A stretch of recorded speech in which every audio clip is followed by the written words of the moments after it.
নমস্কার বন্ধুরা, আবার আজকে চলে এসেছি আজকে রান্নাঘরে। আমি আজকে গাঠি কচুর তরকারি করব। এই দেখো, গাঠি কচুগুলো আমি সেদ্ধ করে এরকম গোট গোট করে কেটে নিয়েছি, আর মাছের মাথা ভেজে রেখে দিয়েছি। আর আমি যে মশলাটা করি সেই মশলা দিয়ে আজকে রান্না করব। এর মধ্যে জিরে, লঙ্কা, ধনে, তারপরে মৌরি সব আছে, একসঙ্গে বাটা আছে।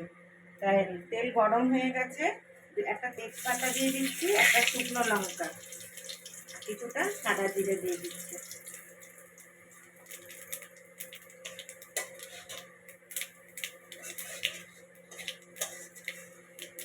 এইসব জিনিস রান্না করতে যা সময় লাগে, সেদ্ধ করো, এই করো, ছোলো, কিন্তু খেতে কিন্তু বেশিক্ষণ লাগে না, খেতে বেশিক্ষণ লাগে না। তাই আমি কচুগুলোকে দিয়ে দিচ্ছি, একটু হিট হলে মশলাটা দিয়ে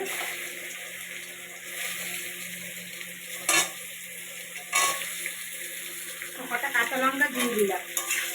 তাই একটুখানি এতে থাক, একটু নুন দিয়ে দিচ্ছি। একটু একটু সাঁতলানোর পরে আমি মশলাটা দেবো। হ্যাঁ, এরকম ভাজা ভাজা হয়েছে, এবার আমি মশলাটা দিয়ে দিচ্ছি। হলুদ দিয়ে দিই, আর একটু সামান্য নুন দেবো। নুনটা আমার পরে দেবো, দেখে নিয়ে। হ্যাঁ, তারপরে এই মাথাগুলো দিয়ে দিচ্ছি।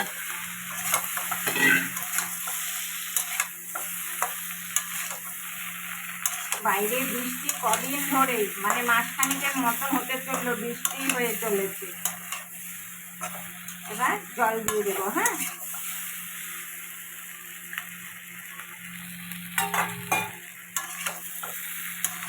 যেহেতু মশলাটা আমি কষাবো না বেশি, কেননা আমার মশলাটা ভাজা আছে সব মশলাগুলো, এই জন্য আমি বেশি কষালাম না।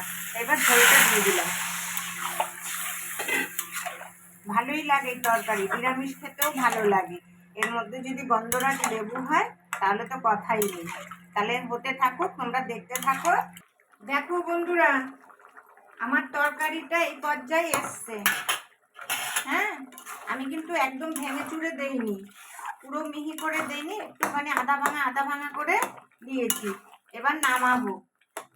দেখো, তোমরাও এইভাবে, এটা চিংড়ি মাছ দিয়ে করলেও ভালো লাগে খেতে।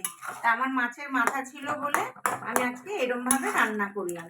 এবার একটু ধনে পাতা দিয়ে দেবো। আমার কতটা টেস্ট করা হয়ে গেছে, বলছে ভালোই হয়েছে। আর কচু একটু 19-20 হবেই, সে যতই যেই বলুক না কেন। তাই এবার ধনে পাতা দিয়ে দিচ্ছি। দেখো, তাহলে স্বাদটা একটু বাড়বে। তা তোমরা এইভাবে গাঠি কচু রান্না করো। আমি ডাল সেদ্ধ করে ডালও রান্না করা যায়, সেদ্ধ করে ছোট ছোট গোট গোট করে রান্না করা যায় চিংড়ি মাছ দিয়ে, আবার ভাজাও করা যায়, আলুর মতন ছোট ছোট করে সরু সরু করে কেটে ভাজাও করা যায়। তা তোমরা এইভাবে রান্না করো বন্ধুরা। তা আমাকে ভালো ভালো কমেন্টস করো, লাইক করো, শেয়ার করো, আর আমার চ্যানেলকে সাবস্ক্রাইব করো। আজকে এখনো কুট্টুস বাবু আসেনি, এসে পৌঁছায়নি, আসার সময় হয়নি, এখনো আসবে। এখন দিন দিন না ওর গানের রেওয়াজটা কমে যাচ্ছে, রেওয়াজটা কমে যাচ্ছে, বুঝেছো? এখন ভীষণ মানে বদমাইশ হয়ে গেছে। ঠিক আছে, তাহলে বন্ধুরা রাখছি। সবাই ভালো থেকো, সুস্থ থেকো। সামনে পুজো আসছে। নমস্কার।